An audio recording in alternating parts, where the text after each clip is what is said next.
It's August 2nd. Welcome to the video, everybody. Hope you're doing great wherever you're watching from. We've got breaking news that just landed in the last 24 hours, and it's massive. The United States is preparing a fresh round of strikes on Iran, and this time, the goal isn't just to degrade a missile site or knock out a radar dish. According to new reporting, the president has given the order to hit Iran hard enough and long enough to force the regime to finally sit down and accept the terms they've been dodging for months. Attacks could begin as soon as this weekend, and multiple reports say they could run for several days straight. This is the moment where unconditional surrender stops being a phrase on Truth Social and starts being an actual military campaign plan. So let's start with what's actually been said, because the language coming out of Washington this week has been about as blunt as it gets. Speaking from Camp David during a cabinet meeting, the president said the quiet part out loud. "We will be hitting them very hard." 4 words, but they tell you everything about where this is heading. He also made a comment that's been circulating everywhere the last few days about Iran's infrastructure, saying he could take out most of their bridges in under an hour if he wanted to. Now, that's not a throwaway line. That's a very specific, very deliberate signal, because bridges and tunnels are how the IRGC actually moves people, weapons, and ballistic missile components around the country.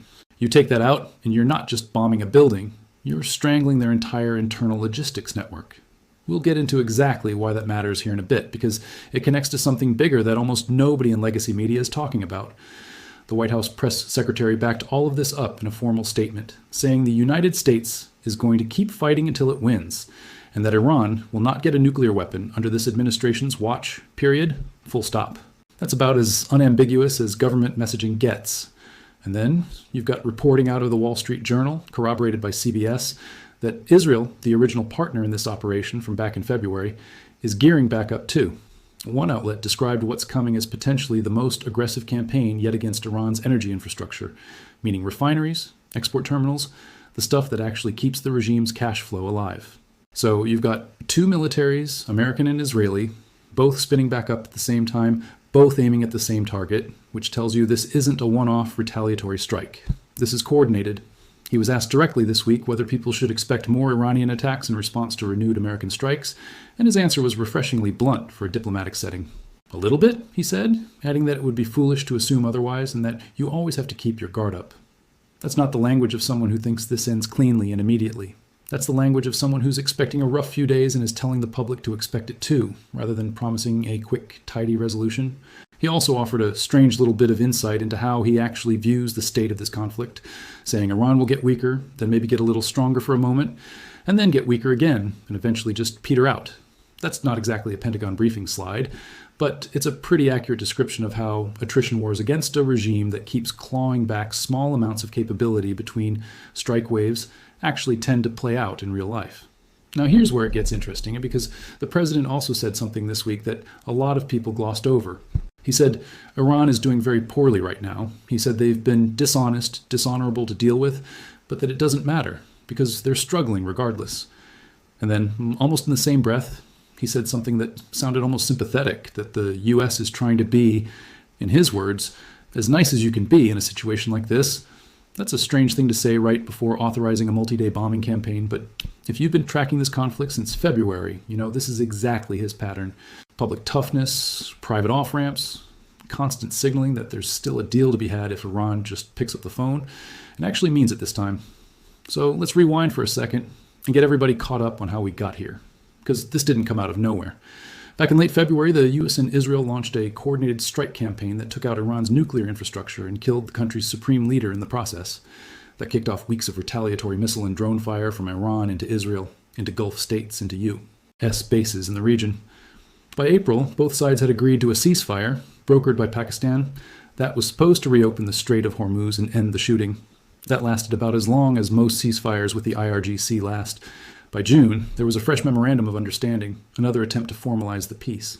And then in early July, Iran went right back to attacking commercial shipping in the strait, hitting tankers, laying mines, threatening any vessel that didn't follow their unapproved routing. The president called the ceasefire over. Strikes resumed. And from that point through the end of July, CENTCOM has been running consistent nightly operations, hitting targets across Bushehr, Chabahar, Jask, Konarak, Abu Musa, and Bandar Abbas, systematically working through Iran's remaining military capability along the coastline, To put that in perspective, in just the last 2 weeks of July alone, CENTCOM has publicly acknowledged multiple separate waves of strikes, each one framed around the same core objective: degrading Iran's ability to threaten commercial shipping and hold the Strait hostage. Back in late March, CENTCOM's commander, Admiral Brad Cooper, did something you almost never see in this kind of conflict. He addressed the enemy directly. He told the IRGC Navy, in plain language, to abandon their posts and go home. That's not standard messaging. That's psychological warfare aimed squarely at a force that was already on its last legs. And it turned out he wasn't bluffing about the state of that Navy. By that point, independent assessments put Iranian warship losses somewhere around 90% of their entire fleet. And the commander of the IRGC Navy himself had already been killed in an earlier strike. Iran responded to that ultimatum the same way it responds to basically everything at this point, not with a fleet that could actually fight back, but by refusing to open the strait and leaning even harder into mines and small boat harassment instead. That's the same pattern you're watching play out again right now, just at a bigger scale. And that's the piece people keep missing. This was never really about punishing Iran for the sake of it. From the very beginning, the stated war goals were to dismantle Iran's ballistic missile capability, eliminate its navy as a functioning threat, guarantee it never gets a nuclear weapon, and cut off its ability to arm proxy forces across the region. Every single strike package since February has been building toward those same 4 boxes. And by most independent assessments at this point, Iran's blue water navy is functionally gone. Its air defense architecture, the fixed radar sites, the surface-to-air missile batteries, has been worked over so many times that what's left is scattered and disconnected. So, when you hear that the president wants to hit Iran hard enough to force real capitulation, understand that the foundation for that has already been laid over 5 straight months of grinding attrition. This weekend isn't the start of something new.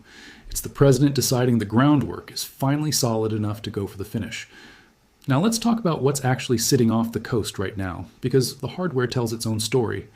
As of this stretch of the conflict, the U.S. has had as many as 3 full carrier strike groups rotating through the region at various points, an extraordinarily rare posture that you typically only see during major contingency planning, not routine presence.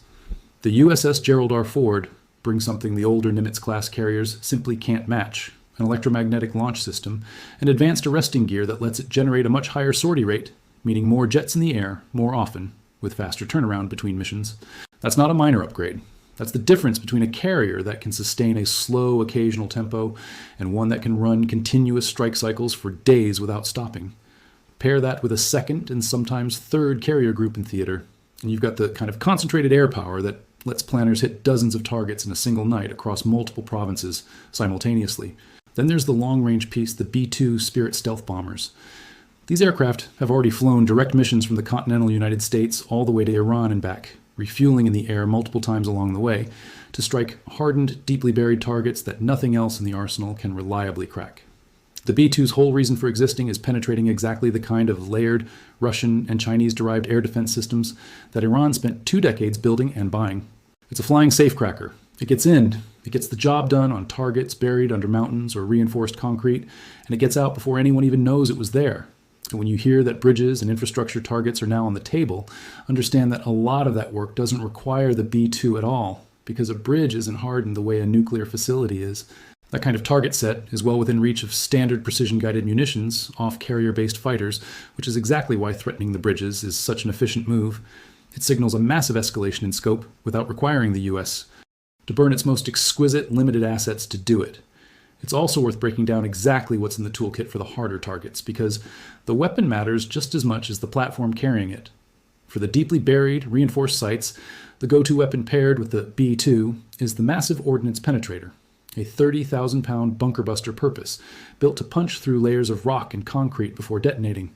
The same class of weapon that did the heavy lifting against Iran's nuclear infrastructure back in the opening days of this conflict. For targets that need to be hit without putting a manned aircraft anywhere near contested airspace, you've got standoff options like the JASSES-M, a stealthy cruise missile that can be launched from well outside the range of what's left of Iran's air defense network and still land with precision on a specific building or command node hundreds of miles away. And underneath all of it, you've still got the F-35's sensor suite doing quiet, essential work, mapping out what's actually still active on the ground, so that strike planners aren't wasting munitions on sites that were already knocked out months ago. None of this is exotic anymore at this stage of the war. It's a well-worn playbook that's been refined strike package after strike package since February, which is exactly why a pivot towards something as unglamorous as a highway bridge stands out. When you already have the ability to crack open a mountain, choosing to hit a bridge instead is a statement about intent, not capability. And that's the real story behind the shift toward infrastructure and transportation targets. Researchers who track this closely have pointed out that hitting bridges and tunnels isn't really about civilian disruption for its own sake. It's about crippling the supporting infrastructure. The IRGC depends on to move personnel, equipment, and missile components around the country to keep reinforcing activity along the coastline. Think about it from a purely logistical standpoint. If you can't reliably drive a truck loaded with rocket components from a production site to a launch site because the bridge on that route is now a pile of rebar in a riverbed, you've just taken out a target without ever having to find and hit the actual missile itself. It's an efficiency play. Instead of chasing individual trucks and mobile launchers around the countryside, which is slow and resource intensive, you take out the choke points those trucks have to use, no matter what they're carrying.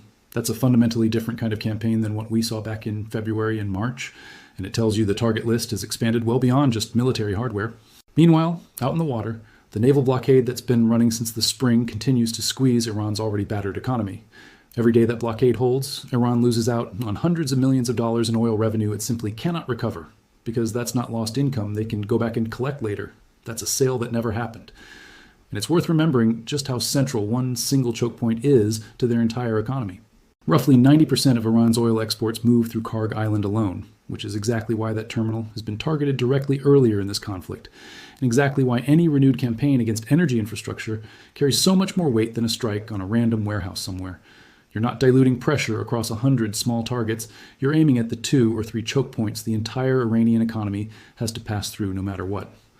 Oil markets have already been reacting to every escalation along the way, with crude jumping close to 10% in a single day back when the Strait first closed in July, before settling well below the peaks the war produced back in the spring. That kind of volatility tells you the market itself doesn't view any of this as settled. Every trader with a position in crude is watching the same headlines you are, waiting to see if this weekend's strikes are the finishing move or just another chapter. Combine that with a Navy that's lost the vast majority of its operational surface vessels since February, and you start to understand why the regime has leaned so heavily on asymmetric tactics instead of any kind of conventional response. They don't have a conventional response left to give. What they do have is the ability to disrupt, to mine a shipping lane, to launch a drone at an unarmed commercial vessel thousands of miles away, to quietly probe American infrastructure through cyber channels, rather than risk another jet in the air that's just going to get shot down or shadowed the second it leaves the runway. If you've been finding this breakdown useful, this is exactly the kind of situation where hitting, like on the video, actually helps, because it tells the platform this is the kind of coverage people want more of, and it costs you nothing. Let's talk about where Iran actually stands right now, because it's worth being honest about the gap between their rhetoric and their reality. Publicly, Iranian officials keep insisting the country will never accept a deal on the basis of surrender, and that they're prepared to meet any escalation, even a ground invasion, with resistance. That's the line, and they're sticking to it. Because for a regime built entirely on the mythology of standing up to the West, admitting weakness in public is basically an admission that the entire multi-decade project has failed. But privately, and even semi-publicly through state media contradictions, the picture looks a lot shakier. You've got a leadership structure that's still trying to consolidate authority after losing its supreme leader back in February.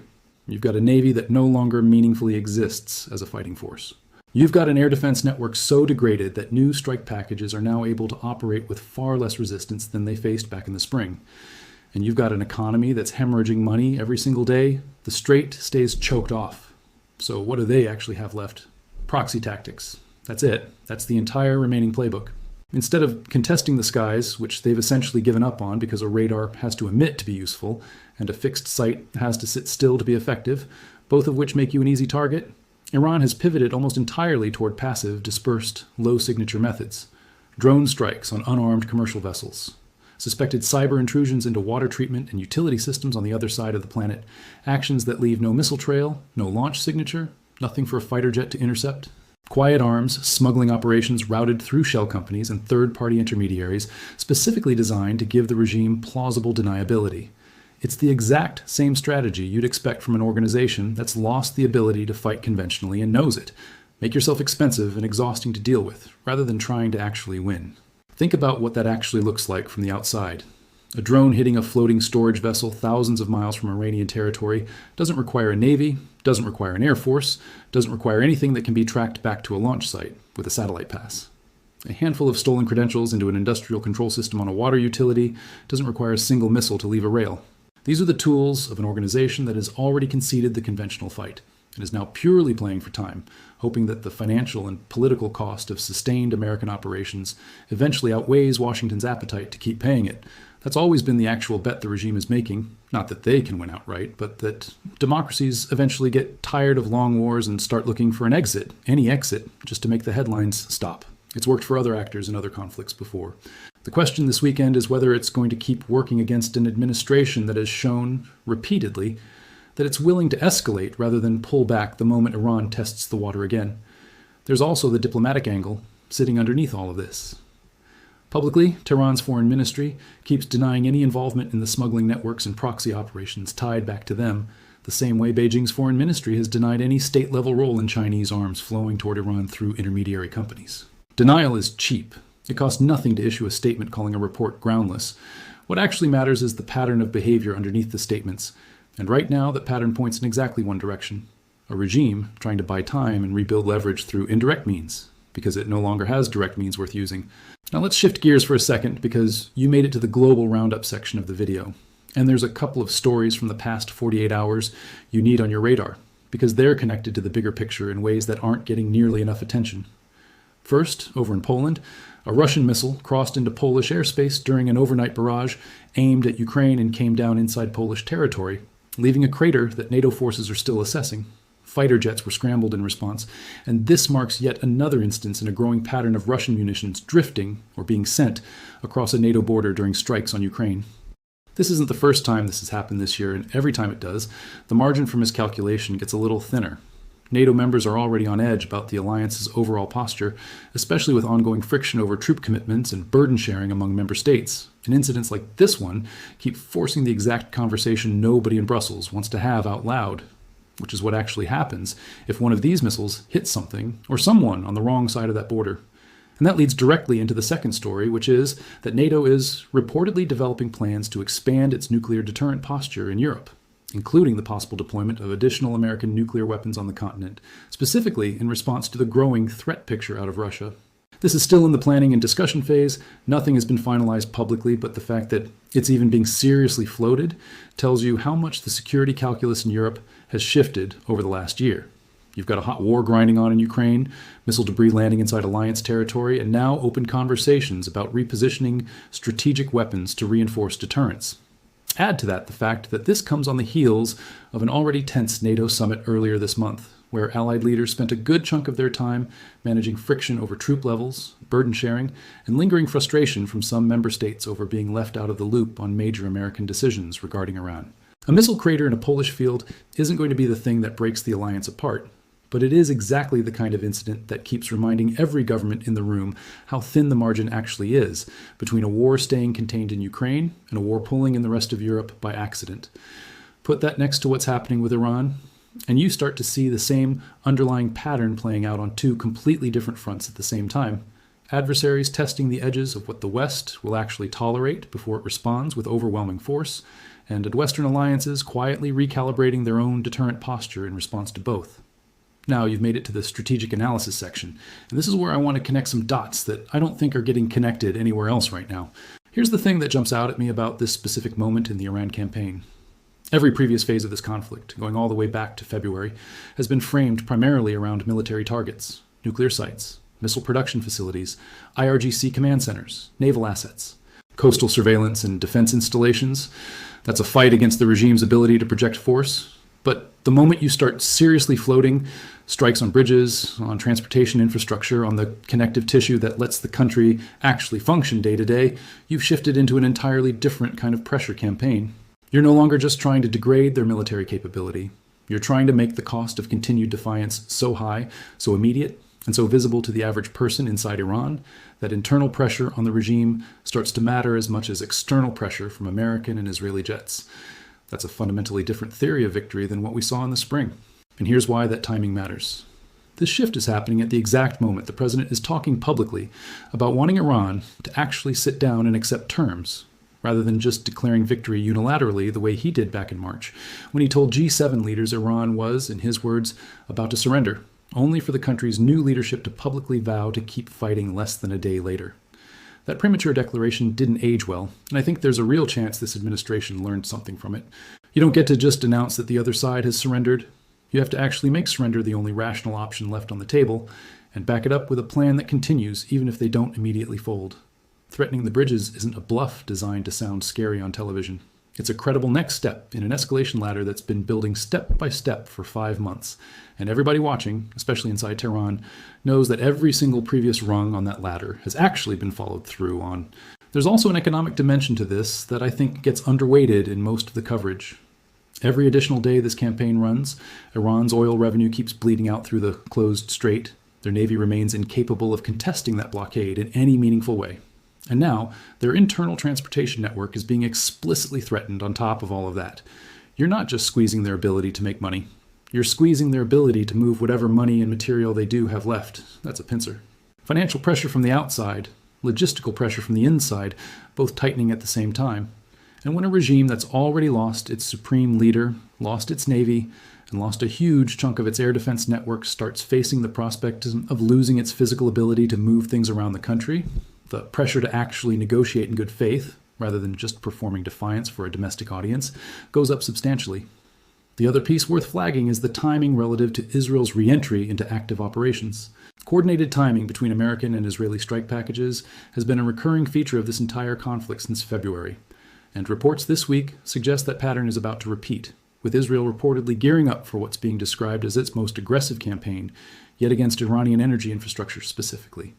If that timeline holds, and both militaries move in the same window, you're looking at simultaneous pressure on Iran's military capability, its economic lifelines, and its internal transportation network, all within the same handful of days. That's not incremental escalation, that's an attempt to compress 5 months of gradual attrition into a single concentrated push, specifically because the diplomatic track has stalled out, and the administration has apparently concluded that more talking isn't going to move the regime any further than airstrikes already have. There's one more thread worth pulling on here, and it has to do with why this administration keeps leaning on public, almost theatrical language. Phrases like unconditional surrender, rather than quieter diplomatic channels, the way past administrations have handled long-running standoffs. Some of that is obviously just personal communication style, but there's a strategic logic underneath it too. When you make your terms public, loud, and repeated, you remove your own room to quietly soften them without it looking like a retreat. It's a way of boxing yourself into a hard line on purpose, which then puts pressure on the other side to be the one who blinks first. Because backing off a public red line costs you far more politically than backing off a private one. Iran's leadership is playing the exact same game in reverse, publicly insisting they'll never accept anything that looks like surrender. For exactly the same reason, because the domestic cost of looking weak in front of their own population is enormous for a regime whose entire legitimacy is built on the idea of resistance. So what you're actually watching isn't really two governments negotiating with each other directly. It's two governments negotiating with their own domestic audiences first, using the other side's actions as the excuse to eventually move. That's part of why a slow, grinding campaign like this one tends to end differently than people expect. It rarely ends with a dramatic signing ceremony where everyone agrees the war is over. It tends to end quietly, with strikes simply tapering off, back-channel talks producing a framework nobody fully advertises as a surrender, and both sides declaring some version of victory to their own audiences regardless of what actually got conceded on paper. If that's the trajectory here, then what we're watching this weekend isn't necessarily the final act. It might just be the loudest pressure point yet in a slow-motion process that's been running since February and could easily keep running for a while longer, just with fewer highly publicized ultimatums and a lot more quiet attrition happening underneath the headlines. What I keep coming back to is this.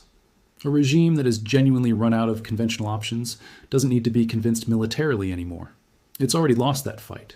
What it needs is a reason to stop pretending it hasn't. And historically, regimes like this one don't fold because of a single knockout blow. They fold because the cumulative weight of everything, military defeat, economic collapse, and now the threat of losing basic internal mobility, becomes heavier than the cost of finally admitting defeat in public. That's the bet being made here. Whether it pays off in days, weeks, or drags on for months longer is genuinely an open question. And it's going to depend heavily on how the leadership in Tehran, still trying to establish its own authority after February, decides to read this moment. We'll obviously be tracking this the moment strikes actually begin, because there's a real difference between reported plans and confirmed operations. And the details that come out in the first wave, what gets hit, how Iran actually responds, whether Israel's timeline lines up the way reporting suggests, are going to tell us a lot more than any statement out of Camp David can. So what do you think happens from here? Does Iran actually come to the table this time? Or does this turn into another cycle of strikes, retaliation, and a shaky ceasefire that falls apart within weeks, the same pattern we've already watched play out twice this year? Drop your take in the comments. I read through them, and there's always a handful of really sharp perspectives down there that add angles I hadn't considered.